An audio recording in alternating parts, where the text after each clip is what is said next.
राहाता तालुक्यातल्या अस्तगाव माथा येथे महेश बोराडे या युवकावर झालेल्या गोळीबाराचा कोपरगाव राष्ट्रीय चर्मकार महासंघाच्या वतीनं निषेध करण्यात आला।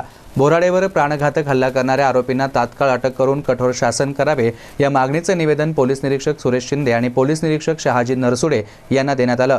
यावेळी राष्ट्रीय चर्मकार महासंघाचे मारुती कानडे, दिलीप कानडे, बाळासाहेब बारसे, संजय पोटे, गणेश कानडे, ॲडव्होकेट रमेश दुशिंग, दत्तात्रय दुशिंग, माधव पोटे, रघुनाथ लोहकरे, संतोष कानडे, देवीदास कानडे आदींसह समाज बांधव उपस्थित होते। महासंघाचा कार्यकर्ता महेश बोराडे हा शिर्डी येथे छोटा हॉटेल व्यावसायिक आहे। आत्ताच त्यांनी भाडेतत्वावर व्यवसाय चालू केला होता।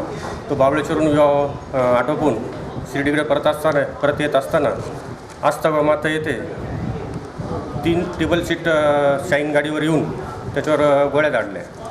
त्याला 2 गोळ्या लागल्या छातीमध्ये। या घटनेचा आम्ही राष्ट्रीय चर्मकार महासंघ संस्थापक अध्यक्ष आदरणीय नानासाहेब घोलप यांच्यामार्फत तीव्र निषेध करतो आणि पोलीस प्रशासनाने त्वरित आज 7वा दिवस आहे तरी आरोपींना अटक झालेली नाही।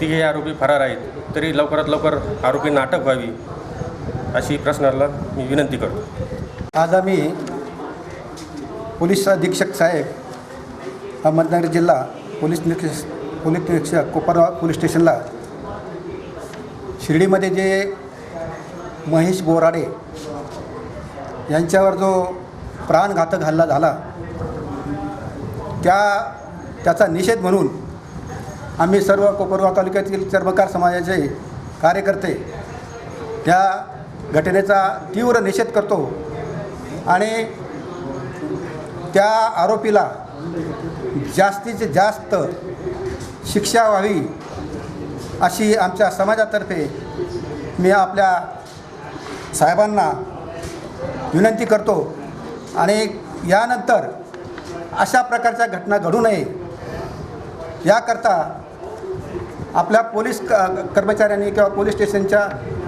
अधिकाऱ्यांनी जास्तीत जास्त काळजी घ्यावी आणि आमच्या या दलित समाजावर जो अन्याय झालेला आहे त्या अन्यायाच्या प्रित्यर्थ आम्ही सर्वजण पोलीस स्टेशनला साहेबांना प्रत्यक्ष येऊन त्याच्यासंबंधी निवेदन सादर करीत आहोत आणि त्या पुढील कारवाई साहेबांनी तातडीने करावी अशी त्यांना आम्ही सर्वांतर्फे विनंती करीत आहोत। शिर्डी येथे चर्मकार समाजाचे कार्यकर्ते बोराडे यांच्यावर जो हल्ला झालेला आहे त्याबाबत तपास लवकरात लवकर पण आरोपीत अटक करावी असं याबाबत निवेदन आम्हाला दिलेलं आहे। तरी या निवेदनाचा स्वीकार करून सदरच्या गुन्ह्यात ज्या ठिकाणी तपासाला आहे त्यांना सदर गुन्ह्याचा योग्य तऱ्हेने तपास करावा, आरोपी तात्काळ अटक करून त्याला शासन हवं याबाबत आम्ही शिफारस करतो।